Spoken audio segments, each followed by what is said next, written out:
Welcome to the Troxel Podcast. I'm Evan Troxel. I've paused recording new episodes for a break here at the end of 2022, but that doesn't mean that you have to go without. In the spirit of reinforcing my intention to create on-demand resources that stand the test of time, and that these episodes are not the you had to be there each week when they were released type, please enjoy some of my select replay episodes that have great guests, fantastic conversations, and valuable topics for elevating the architectural profession, especially as it pertains to the role of technology in the evolution of architectural practice. If you want even more, please check out my Troxel episode database, TED for short, at trxl.co/TED, where you can find my entire catalog of episodes categorized by keywords and more. As always, thanks for listening, and I'll talk to you soon.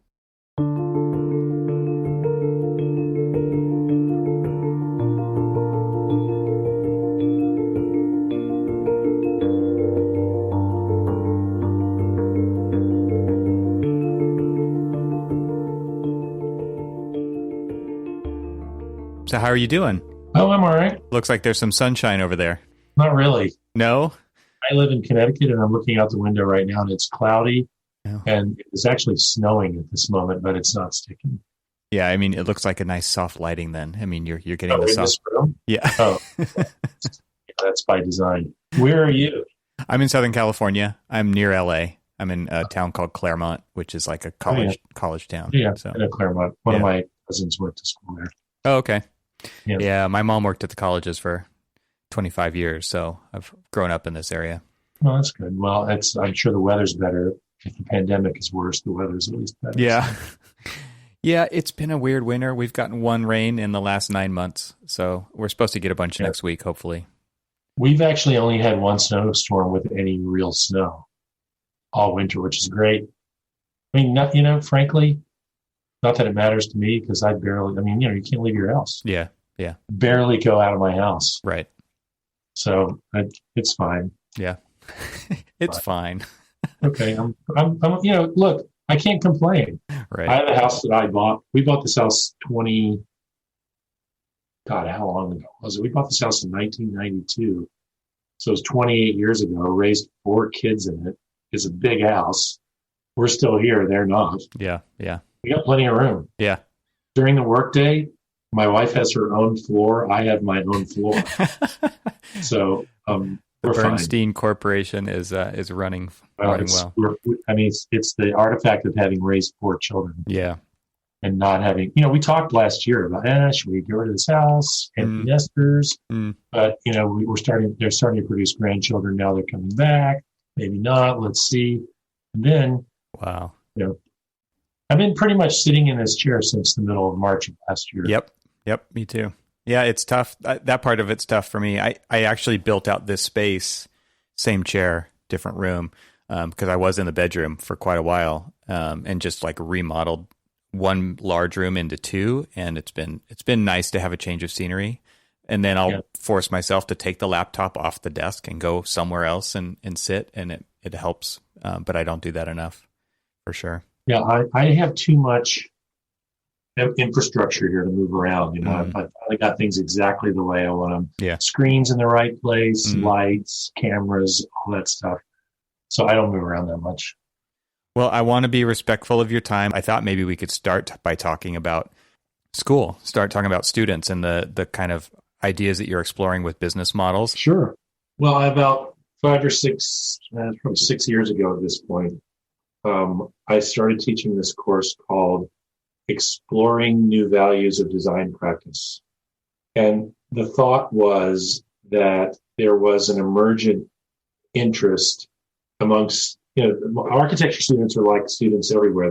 They're very much caught up in the innovation, startup, I want to do my own thing mode, which matches up very nicely with my interest in finding alternative value propositions for architectural practice. So I decided to start teaching a class on this topic, which was, it operates sort of in 3 modalities.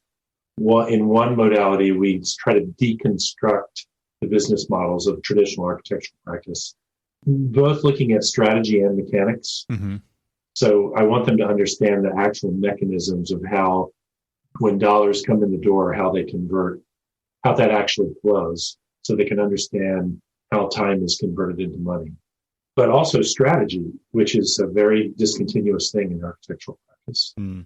That a lot of firms, the strategy of a lot of firms is, the explicit strategy of a lot of firms is, I'm a better designer than you. But firms have a lot of implicit strategies by which they position themselves. They specialize in certain markets. They specialize by scale. They specialize by geography. They're good at certain kinds of building types. They're good at delivery. They're high designers. There's all sorts of different dials you can turn there. So we spend some time working on that. Then we spend time looking at business models and business strategies in the building industry and in other disruptive, creative endeavors, just to have something to compare to. Mm-hmm. So let's see. I have my syllabus here that I'm teaching this course this semester. We start in a couple of weeks. So this semester, I'm going to have a guy who runs a venture capital fund for AEC firms and what companies he's seeing. The guys from Spacemaker that Autodesk just acquired is a kind of a startup.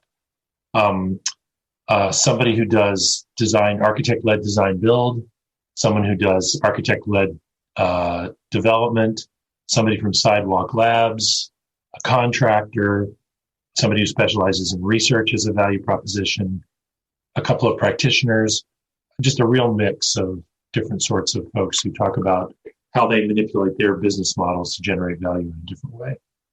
And then the real proposition of the semester is you have to design a business. And the definition of a business is anything you use your architectural talents, training, and skills in the service of. Doesn't even have to be in the building industry, but it has to be predicated on a non-commoditized value proposition. In other words, your business cannot charge fixed fees nor hourly fees. Interesting. So you have to translate the value proposition into a different monetization strategy in order to demonstrate that you have a different value proposition. How many times have you taught this course so far? I think this year will be the 7th. Okay. Do you get a lot of like the value proposition as a product kind of a idea coming out of this? I'll send you a copy of this article that I wrote last year in AD. Dennis Sheldon, who at the time was at Georgia Tech but is now at RPI, edited an edition of AD called The Disruptors. Mm-hmm.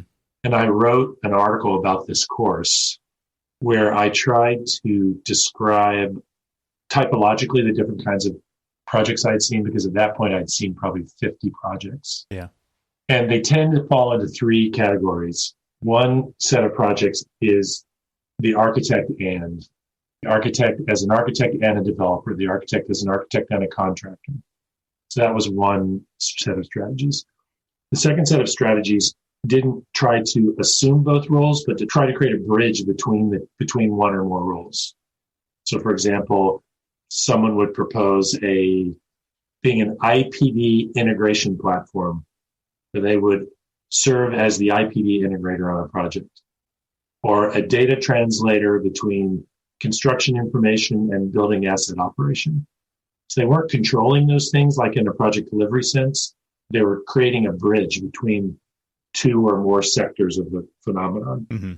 And then the third category were all the cats and dogs, which were mostly things that the students felt the building industry needed that they didn't have. Mm. Software ideas, services ideas.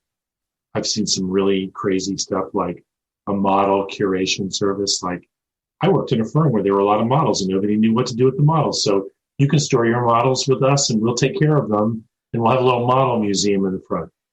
It's like the Indiana Jones warehouse with exactly. That was probably somebody that, for example, had worked for Frank Gehry. Yeah. And the other side of Frank's office is this giant model warehouse. Model shop. Yeah. Yeah. Right. So just lots of episodic ideas. Yeah. That are like that. Sometimes the students get enamored of the gig economy and try to map those kinds of ideas. Sometimes they grab a hold of something they think is a really serious problem. Like, we are an integrated design build firm that guarantees price. Mm.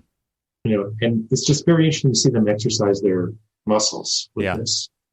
And how long does that process do you take to go through that process with them? The whole semester, but like that, is that like the final project is to actually design this business? And how long is that project right there? When we first started teaching the course, it's a 13-week semester and then a week of final reviews. And we teach 10 weeks and start them off on the final project in the last 3. Okay. But as we've been teaching the course, the beginning of the project development process has crept earlier and earlier in the semester. Yeah. And I've created different techniques for doing that. Now what we do is by the midpoint of the semester, once they've gotten their feet wet, we actually run a weekend ideation workshop with a colleague who's actually going to be teaching the course in the fall. But she's an architect who spent most of her career with IDEO. Yeah. She teaches ideation methodologies, and she gets them together fairly early so they can workshop their ideas and eventually form coalitions and eventually form teams. Okay. And so by after spring break, which is roughly in a normal year, the midpoint of the semester, we don't have a spring break this year, they're working on something. Yeah, interesting. And they work on it for about 6 or 7 weeks. But you got to remember, these are architecture students. Yeah. Their attention wafts. It's their side job. It's their side job. Yeah. Besides studio. Right. Yeah. Wow. And so the guest speakers that you're bringing into that, obviously very kind of entrepreneurial and maybe more avant-garde than traditional practice, obviously. And then there's the students themselves in typical traditional architectural education is one thing. It sounds like you're taking a different tact at that and looking at training at least these who are interested in entrepreneurialism, because I think a lot of times the traditional architectural professional training is in working for a firm. Well, because I teach that course in the fall. I teach the required professional practice course in the fall. Interesting. So this is kind of, that course has a subtext of these are the characteristics of the profession and the industry that you need to understand and challenge. Yeah. And so those people that are really interested in that idea get a chance to challenge them in my second semester course. But my first semester course is required. Yeah. So in a normal year when we have a full cohort, it's 60 students. Right. My second semester course varies in size between maybe 14 and 24. But what you need to remember is we're a really small school. Mm-hmm. And 24 students, of our 240 graduate students at any given time, only about 150 of them are allowed to take elective courses. Mm-hmm. If you get 24 out of 150 in a quote unquote elite design school working on a problem like this, pretty good. Yeah. I think. It says there's a lot of interest. And so outcomes, have you seen students pursue any of these after they leave the site? A few. Yeah. But it's hard because I also strongly encourage them to go get a license. Yeah. Yeah. And they need to be working toward their license. And I don't think it's, some of my colleagues would probably disagree with me, but I have an ethical problem with charging someone the kinds of prices that we charge for a Yale education and then telling them it's not necessary for them to get a license. Yeah. I guarantee you, no one at the Yale Medical School is telling their graduates not to sit for the medical boards, and no one at the Yale Law School is telling their students not to sit for the bar exam. Yeah, it's totally expected. Yeah, 100%. So that's the problem. But they do go off and do things. And it's a little early to tell because my students, I've been teaching for 3 decades now, since I was a puppy. And my students, and especially in the last decade, have begun to articulate a strong desire not to practice in traditional ways. Mm-hmm. I tell their potential employers that these people want to work for you long enough to get a license mm-hmm. and some experience, and then they're leaving. Now, for us at Yale, most of our graduates eventually start their own practices anyway. It's just in the nature of our culture. Mm-hmm. But people are off doing some other stuff. So we'll see. It'll be a decade before we know whether any of this stuff is meaningful. I think the last time that we talked in person, it was in Seattle at the BILT conference in the Design Technology Summit. And one of the topics that came up there, which I think kind of dovetails into this talking about the traditional business model, is kind of how it's set up. I almost want to say designed to fail from the beginning, where we were really talking about the topic of the project is awarded to the architect with the lowest fee. And I'm coming kind of from a public work kind of a standpoint, but I know it's bigger than that even. Lowest fee for the architect, for the professional. And then you award the job to the lowest bidder. Projects themselves are, to be profitable. Less time spent on the project is better, quote unquote, better. Well, there's certainly a strong incentive to spend as little time as possible, since time is money. Right. And what's interesting about that particular little bullet point is that, a lot of architects are salaried and they're getting paid the same way, whether they spend more time or less time on it, depending on what you have to do and how many jobs you're working on, all those things. I've never seen a project turn out worse because people have spent more time on it. Obviously, there's there's economics and all kinds of things in there. But it's interesting kind of thinking about that. And do you guys talk about that in the course as well? I would assume that you spend quite a bit of time looking at existing business models, which are kind of majority type business models, which we see in the profession. Yeah, and the majority of my students in that course have taken my professional practice course in the previous semester. Mm-hmm. So they have been deeply immersed in the theories of value propositions and the tactics of fees, fee strategies, fee calculations, and they spend an entire week manipulating a financial model of a firm. So they actually have to go through an exercise where they look at the financial model, an operating model of a firm that varies utilization, overhead, time, average direct labor rates, salaries, and they have to go through an exercise where they can really internalize what it means to give someone a raise, what it means to lower your utilization, what it means when your profit margins are set at 5%, 10%, 20%. So they understand those mechanics. Most of my students do very well. Yeah. So do you feel like a lot of the projects that then they start working on in that is under their own direction, right? I assume that there's some level of they get to pick the type of business that they're going to design and model. Absolutely. Complete freedom. And almost nobody picks a traditional architecture. Yeah. And do you feel like that's reactive, or do you feel like that's because that's not going to live long in this world, or what do you think? I think given the chance to experiment in a kind of my roommates in the business school taking innovation strategy away, they want to really experiment. They want, and in our program, we prize unique, thoughtful, well-reasoned, new ideas.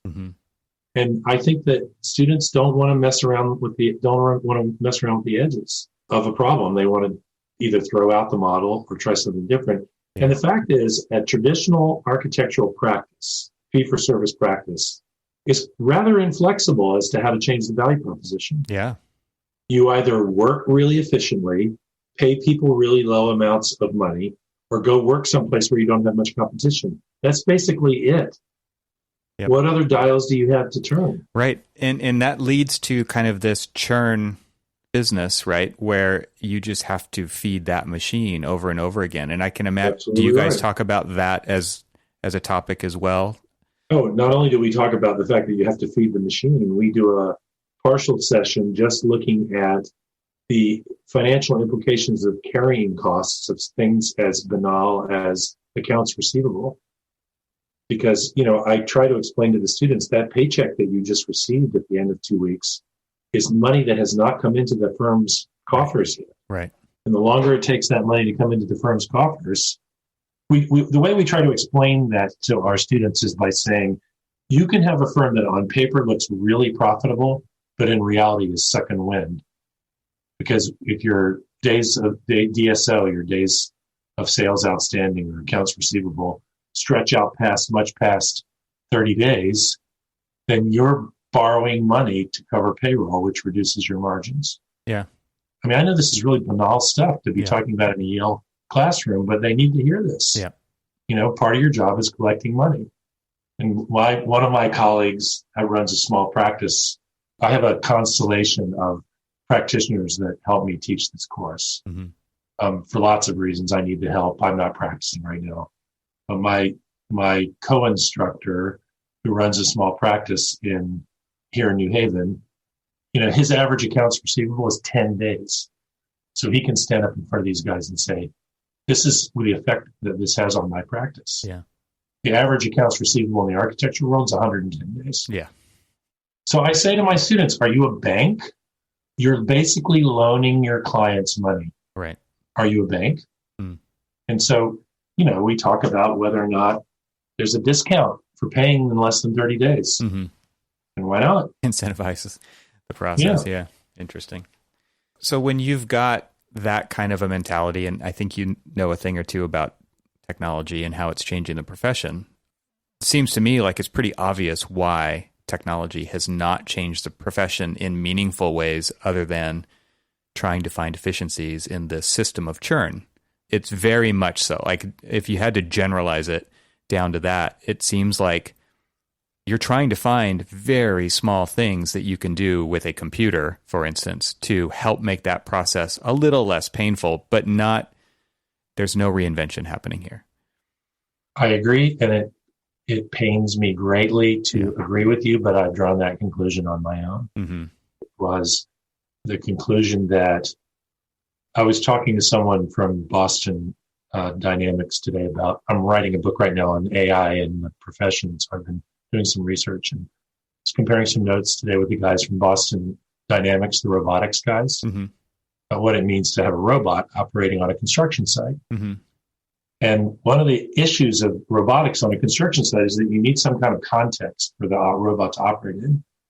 And it would seem obvious that a building information model, for example, would provide that context, but nobody does it. And so they're trying to figure out how to bridge the possibilities of a building information model that languish in the architect's office as a useful artifact on a construction site. And that conclusion that they've drawn is a proxy for the broader conclusion that some combination of the profession's disinterest in innovation, risk avoidance, an unwillingness to innovate, and a failure on the part of the vendors has basically created a circumstance where the technologies of the profession have largely changed dramatically in the last 10 years, from CAD to BIM, but the processes have not changed and the outputs have not changed. Yeah, exactly. I mean, things are more efficient. Right. But it's still a means to that paper end, right? Yeah, so everybody was super excited about AutoCAD because it could produce better working drawings. And I was deeply involved in the Revit phenomenon. The assertion being that the building industry would finally get into a world where there were really powerful tools that could transform processes, and none of it's happened. Yeah. Yeah, because the process is incentivized for shortcuts, right? Because the model is not the single source of truth. It's a means to that paper end, which is, the contract documents are that so-called single source of truth with all of the errors and omissions that come along with that, part of being the profession that we are. But why would we as a profession decide that the point of the exercise is a set of working drawings? Right. That is a decision. I agree. Yeah. A set of working drawings is a means to an end. And what I wrote about in my last book was changing the ends is the only way we're going to change this construct. Yeah. We have to get to an outcome-based way of doing our work. Which leads us back to the business model. Let's take a quick break to share more about our sponsors. You've heard about Avail here on the Troxel podcast, and I'm excited to tell you they have a new message for you, my friends. Avail is designed by designers for design professionals, so it's no wonder Avail focuses on visuals in its platform. While Avail has always provided high-resolution previews, there are some new visual enhancements you should know about. These are channel cards and key cards. They're visual gateways to your content, and they're both customizable. Channel cards have been available since Avail Desktop 4.0. Think of them like album covers for each content channel you create. Channel cards are designed to make navigating your firm's assets quick and easy. And with channel cards, the look and feel of Avail conforms with your firm's standards. Next up is key cards, and these are the latest addition to Avail and are available since version 4.3. What are they? Keycards visually group content within a channel, and they derive data from your tags to make finding content easier. So they're created from the work you've already done. By adding custom graphics to your keycards, navigating content within a channel improves immediately. Keycards also drive the breadcrumb trail in the latest Avail Desktop 4.3 release. Navigate through your channels using breadcrumbs. And a new breadcrumb control is displayed on a channel when navigating with keycards. Breadcrumb items allow the user to navigate to the previous state easily. To see all of these new visual enhancements in action, head over to getavail.com to learn more. That's getavail, GETAVAIL.com to learn more.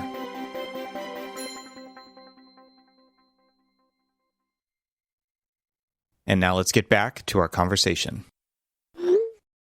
What kinds of ideas have you or your students explored with this longer term, bigger framework kind of business models? Because again, like the way that you just framed it as a decision is, I think it's spot on. This is one of those things where we have collectively developed this construct that we are perfectly happy to continue to work within without actually stepping back and looking at the big picture and where we're headed, we as, the profession, to make that change happen. I had an episode earlier, middle of last year with an architect in Indiana, and we talked about this idea of like a 50-year business model where you could continue to upgrade the OS of a building and have it perform better and get paid via that over time rather than for this very short period of time up front in the life of a building project. The way I started working this thinking out in my last book, I've been trying to elaborate it, but my thesis is that you have to get into a business model that is about doing things, not exchanging commodities. Architecture is supposed to do stuff. There are short-term things and long-term things, and there are low-level things and high-level things. Mm-hmm. And there's actually a hierarchy of outcomes that can be ascribed to the successful life cycle of a building.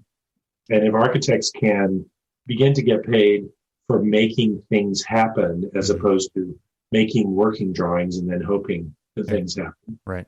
And that's what we do now, right? We make working drawings and we hope that things happen. Yeah, we've talked about it on the show with several guests. It's design is hypothesis, and that hypothesis is rarely tested after keys are handed over by the contractor. That data is not continued to be collected and learned from to test whether the prototype actually works or not, because you're busy working on the next thing, and that leads to this warehouse of BIM models, right, that never see the light of day again. Right, and so the way I describe this is there's a hierarchy of these kinds of outcomes that are a function of risk and the aspiration of the team and the degree to which the team collaborates with one another. So at the low end of the continuum of outcomes, where you're just working as the architect, you could do things like deliver your drawings on time, meet the owner's brief correctly, conform to whatever the cost model is. But once you expand that universe to include the contractor, there are a different set of outcomes that become possible around cost and project schedule and delivery and systems commissioning. And then once you include the owner, then it starts to get sort of interesting because the owner has two categories of outcomes they're interested in. One is a kind of building operation outcome, like how much energy is this building using? How much staffing are we requiring? How long do the carpets last? How happy are the people occupying it? Mm-hmm. But the last category is, why did the owner build this building in the first place? Yeah.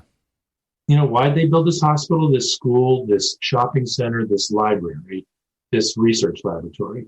They built it to do some stuff. They built it to employ architects, right? Well, no, they certainly didn't build it to meet a budget or a schedule. Right. And they didn't do it to employ an architect either, right? Like that, I think a lot of times our business is, that churn is so embedded that we just get to do these kinds of things. And that is absolutely not why they built that building.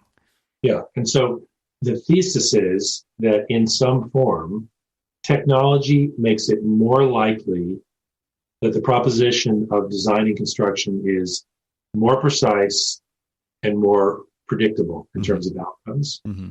And if those two principles are in fact the case, one should begin to be able to make promises about those outcomes, and those outcome-based promises are convertible to a value proposition.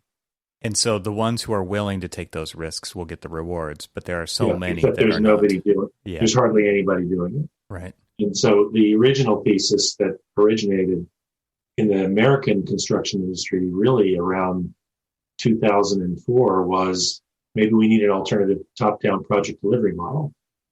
IPD, right? Which was IPD. Yeah. Which established a bunch of principles, but has not gotten a ton of traction. Right.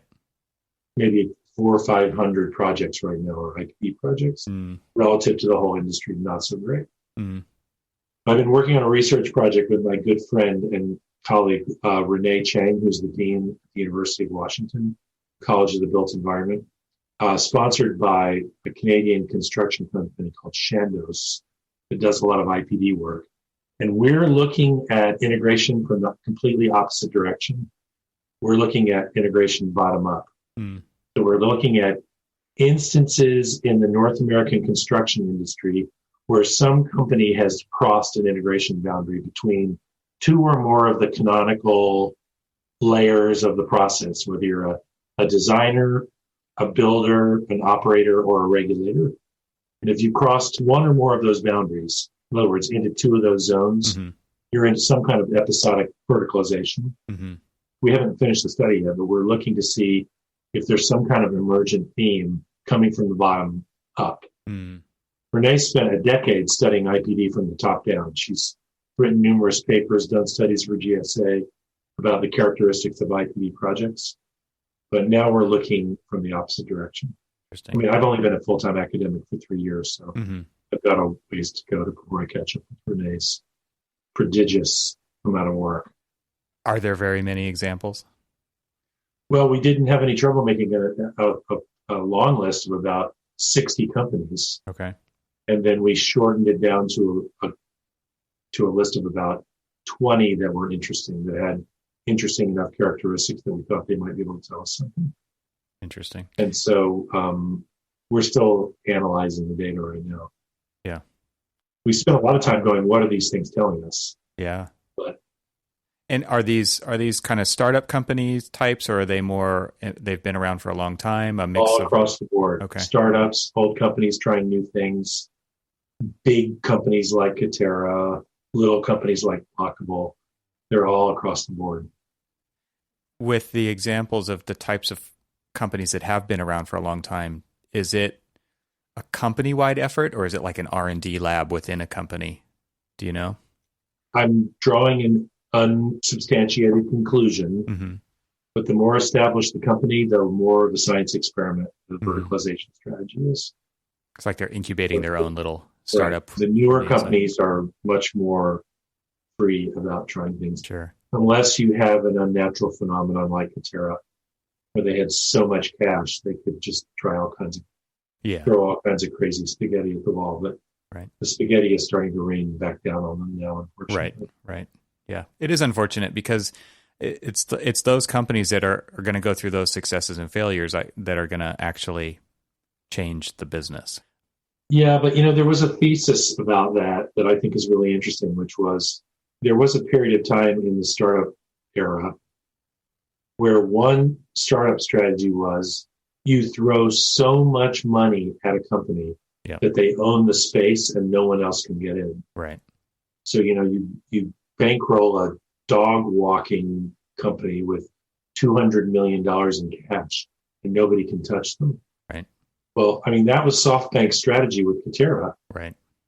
And it's interesting, having thrown $1 billion at it or whatever they've done. Yeah. More than $1 billion. It's not working. Right. Not working. Yeah. Tough industry. Right. Turns out. And so all of that kind of leads me back to where we started with education, right? Because in order to really go down this road effectively of trying new things, you have to educate differently. I mean, that's obviously what your course is about, but not every school has a course like that, and not every student takes it. And then there's the licensure part of it too, which is licensing people for the way that we do or used to practice. And those are all kind of interconnected.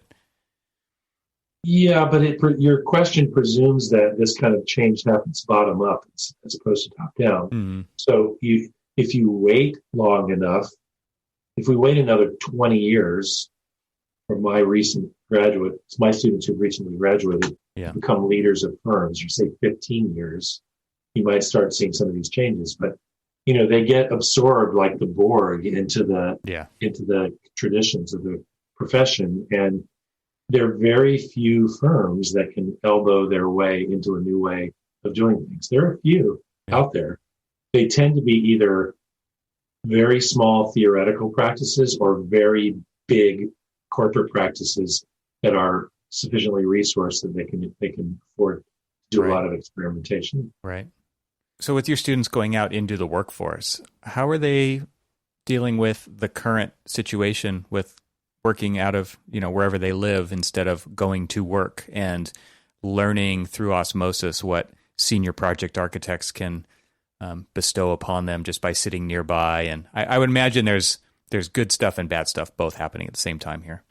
Yeah, but the worst stuff is that very few of them are working. Mm. The employment circumstances for our graduates from the class of 2020, and I'm extremely fortunate to teach in a place where our students, when the economy is okay, have no trouble getting jobs. Mm-hmm. Their issue is, where do I want to work, mm-hmm. not whether or not I want to work. Sure. And so they're thinking big thoughts and they want to do big things, and they're trying to decide what the best route for their career is. The class of 20, I'd be surprised if 30% of them are working right now. Mm. Are they really hunkering down and continuing to push in that direction, or are they going off on other tangents? It's too early to tell. I think they're laying low. I think my guess is that the majority of them are laying low, waiting to see if the economy breaks. Yeah. Because I think the economy will break, although I keep a very detailed record of the Architectural Billings Index. Mm-hmm. Like when it comes in, I update all my graphs. It just came in today. I'm not sure when this thing's going to be posted. That data is embargoed for a week, but it's not good. Mm-hmm. Yeah, I can imagine. It continues to be bad. Yeah. My thesis, and I hope it's right, is that once we really get we get seriously to 100 million people vaccinated, mm-hmm. as opposed to a political fantasy of 100 million people mm-hmm. vaccinated, that there's enough pent-up demand that things are really going to break. So the question is, how long can people hold out mm-hmm. before things break? Mm-hmm. The profession largely transitioned to remote work pretty easily. And my students that did get hired, and a handful of them did get hired, had almost an entire semester of working remotely, because the university, we managed to get School of Architecture open and functioning in September, but March through June, we were completely 100% remote. Mm-hmm. So they very quickly built those skills. Yeah. It seems like the remote work, though, to me, at least in my experience recently, is that things will go back to normal. And so therefore we're going to just use this tool as it is presented to us. And we're not really going to leverage, again, technology to take it to the next level for what an architectural project demands, or the interviews demand, or the presentations demand. Okay, I'm going to disagree with you. Okay. And I don't have a coherent theory, but I do have some data points. So one data point is, when all of our students were forced to go digital, although it was completely digital, our curriculum is very heterogeneous. Our students draw by hand. Mm-hmm. They go to Rome and draw.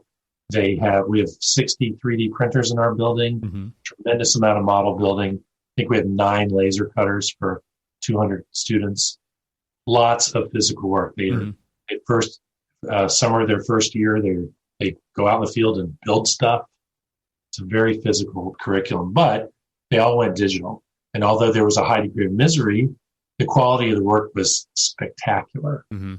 The work was fantastic this year. So that's kind of issue number one. Issue number two is, there's enough digital, irrespective of whether the profession has leveraged it to its advantage in terms of productivity and value proposition, there's enough digital infrastructure in place that almost the entire profession shifted online in about 2 weeks. Mm-hmm. About 2 weeks and everything was cool and everybody's working. They weren't super happy about it, but everybody was working together. Thirdly, as we talked about earlier, one of the best ways to increase your profit margins is to decrease your overhead. And I talked to the CEO of one major firm who has, thousands of employees paying millions of dollars every month for rent, and his office is completely empty. Yeah.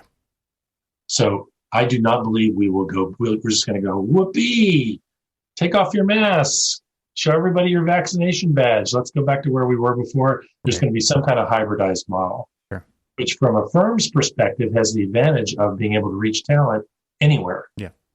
So if I have a really talented employee who wants to live in, East Banana, Idaho, as long as I can get her on an airplane and get her to my office once a month for a few days, maybe that's okay. Yeah. Or maybe she comes for 2 weeks for a charrette.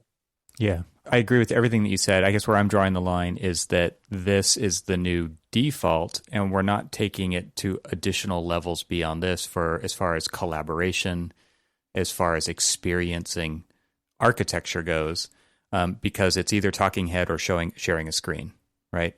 So, okay, so what would you suggest? Well, there's a few new platforms that I'm pretty excited about. And this mainly circles around the idea of that kind of learning through osmosis for emerging professionals, where right now every meeting is scheduled, right? There's no dropping in. There's very little office hours kinds of a thing happening. So there's a handful of these software platforms out there where they're actually applying a layer of space to online meetings so that you can go to an office in famous podcasting air quotes here, and there's walls and you can go into rooms and they're proximity audio. So the closer you get to somebody, right, you can hear them and have conversations and tap somebody on the shoulder. All right. I get it. All right. So let me tell you a project that I'm working on right now. Okay. And it's a complete science experiment that I'm doing with some faculty colleagues. But before the pandemic, I was working on a project on campus to create a very detailed data set that documents Rudolph Hall, which is our famous Paul Rudolph building. But I was doing it to demonstrate to Yale facilities that a digital asset in the form of a building information model was a useful thing to use to manage the building. Mm-hmm. It was a science project. We had some students, local firm was collaborating, did a laser scan, and around March, we had a finished Revit model. And so we had this great digital asset. And we also had a faculty member who teaches VR, but AR and VR, but from a theoretical perspective, not as a technology. We decided we're going to do an experiment, which we just started a couple months ago. He took our Revit model of Rudolph Hall, and this is a Paul Rudolph building with 37 levels and 43 staircases, a very complex building. Yeah. And he converted it into a gaming environment. Mm-hmm. He didn't render it in super realistic rendering. He rendered it in the style of a Paul Rudolph ink drawing. Mm-hmm. And then we put it into Unity. Mm-hmm. And we're starting to experiment with it as a social interaction platform. I love doing that. Exactly what you're talking about. Yeah, that's fantastic. So, like, our students have this tradition called 6 on 7, which is at 6 p.m. every Friday night on the 7th floor. They have a little beer party, and it's that all of that stuff has been wiped away from our culture, and it's really a problem. Yep. We're not together for lectures. We're not together for lunchtime seminars. We're not together in the studio. So I want a non-pedagogical platform for people to just go get together. Yeah. So next week, we're hoping they're going to try an experimental 6 on 7 in Unity in this gaming platform, doing exactly what you're talking about. Yeah, that's awesome. And to me, I think that's such an interesting idea. Like, that's going to play right back into your course about potential outcomes for an architectural practice. Like, there is going to open up this whole realm of architecture in the virtual that can be psychologically effective for people. I agree. And I think it's probably the gateway drug to a future where actual full-scale human three-dimensional environments are hybridized between digital manifestations and physical manifestations. If my science project for Rudolph Hall really works, we're trying something that's probably overly ambitious, but there's a longstanding tradition in the Yale School of Architecture of playing badminton in the fourth floor review pit. They set up a badminton net at night. They play doubles badminton. There's a tournament that goes all semester long called the Rudolph Open, and they play at night all semester long. And it's a big part of our culture. It's fun. Yeah. They go to the gym and practice. Yep. So my next phase 2 of our virtual Rudolph Hall is to see if we can set up virtual badminton in the virtual fourth floor pit of virtual Rudolph Hall. So we'll see. Highly competitive virtual badminton. I can see it now. It is actually quite competitive. I'm sure it is. Yeah, if you go on our website, architecture.yale.edu, you can see a video of these guys playing badminton in the pit. It's pretty fun. That's awesome. So to bring that tech to everybody is not difficult anymore, right? It's so interesting to see. Like my mom got a new Oculus Quest 2, right? And if my mom's got one, because they're $299, like practically everybody can have one. And as a tool to experience things, whether it be architecture or outdoors, like I put that headset on and I was touring the Alps, right? From a drone kind of perspective. It's amazing. And how it affects you psychologically is amazing. So much so that when you take it off, you're a little disappointed that it's gone. And I think we found that in practice as well. When you're exploring a design that you've done and then you come back out into the office, it's a little bit disappointing. And so it really does kind of open up your eyes and your ideas about what space can do, even if it is virtual, as long as you are fully immersed within it. And that to me is really, really exciting stuff.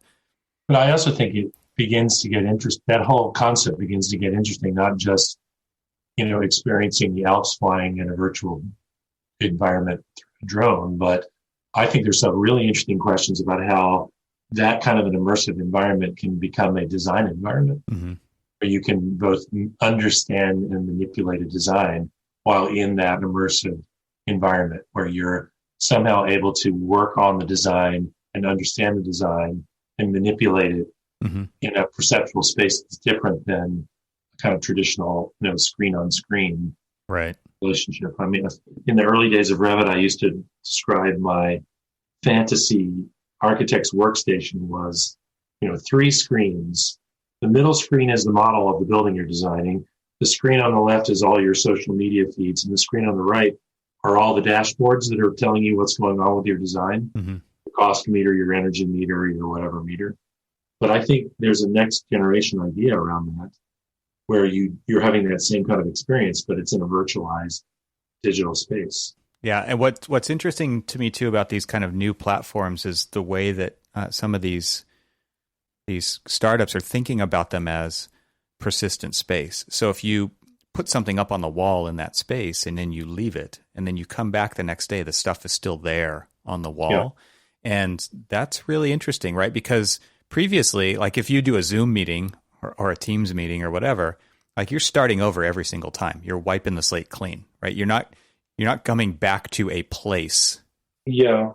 Although there is technology that does that, which and I think a lot of other architecture schools are using extensively too. We've become highly dependent on this tool called Miro, which is a big virtual space. Like a big whiteboard. And so when you're having when we had final design reviews last spring, we did it again in the fall, the students are each given us a pinup space in Miro.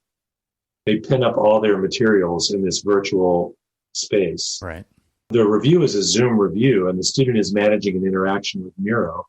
But if you want to, you can walk around and dive into any student's work, including videos that are hung there. So it's a big sort of interactive canvas. Right. And it's not wildly expensive. It's pretty robust. Right. Oh, it's fantastic. And that worked really well. So it's just like a regular review. You're kind of walking around the room looking at all the work, or you can stop in and listen to the one student who is presenting her work, but she's presenting it from the Miro pinup space. Yeah. That worked pretty well. Yeah. No, that's a great example of that. And I think that those types of persistent workspaces that are virtual are gaining importance all the time because you don't want to have to start over and pin everything back up every single day that you come back to it. So that's, again, kind of pointing back to that comment that I was making about just using these platforms as the default, but not going beyond them. These are the types of things that I think architects need to leverage to really engage their clients to solve the problems for the buildings that they're designing. Yeah, I think you're right. And I think, I don't know, I kind of think of my workspace here in my little home office as a kind of, my Oculus is a 3-dimensional workspace. And my old workspace was kind of 2-dimensional, and it's getting to kind of 2.5 because, I've got one screen that I'm working on. I have another screen that's a Cintiq touchpad. Right. Part of the time it just sits here like a second screen. Other times it sits on my desk and I'm drawing on it. Yeah. I had a meeting this morning on a really banal topic, financial aid, but my team knows that I am a relentless whiteboarder. I built a giant whiteboard in my office, which was the first whiteboard in Rudolph Hall.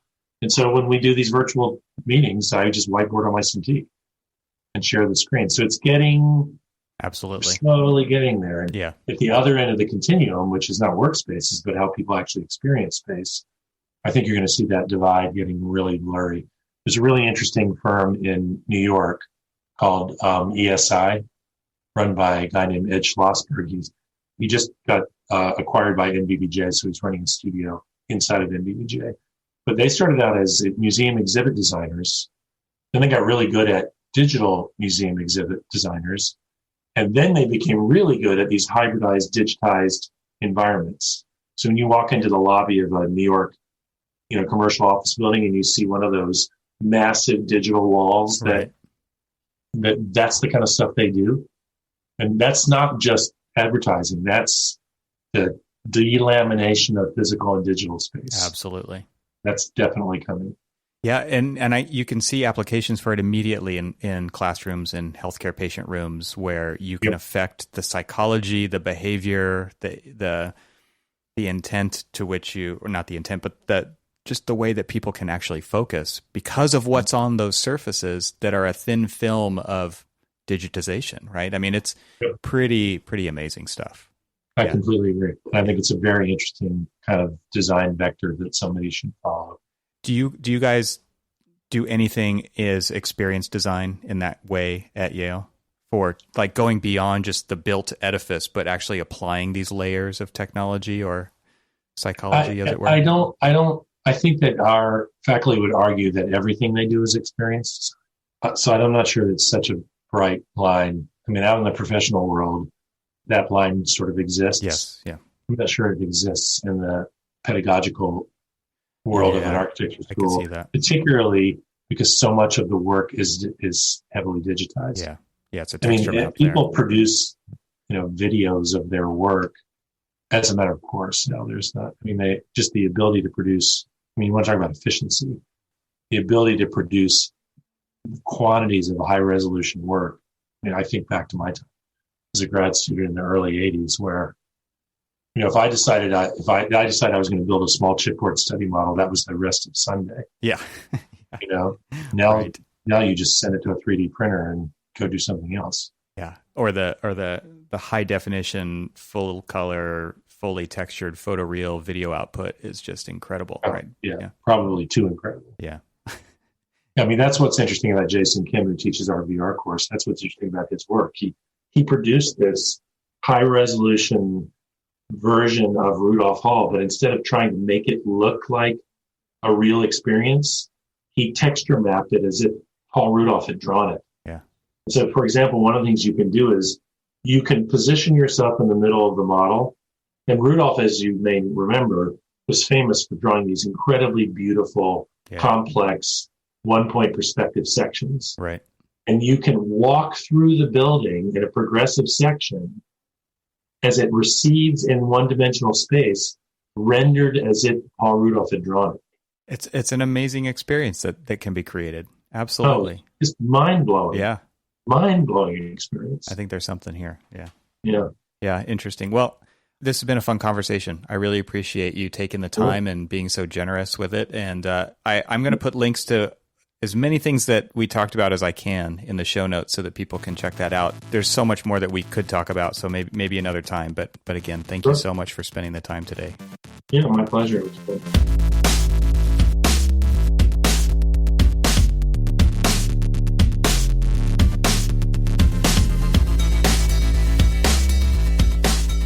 Thanks for hanging out with us today. This show is part of the Gable Media Podcast Network. You can see all the shows at gablemedia.com. That's GABLMEDIA.com. You can help support what I'm doing here by leaving a 5-star review on Apple Podcasts to help get the word out, and of course, share it with your friends. I'd love to hear from you, so leave a comment on the website at trxl.co/podcast, where you can find every episode. You can also follow me on Twitter and Instagram and YouTube. Just search for E. Troxel. Talk to you soon.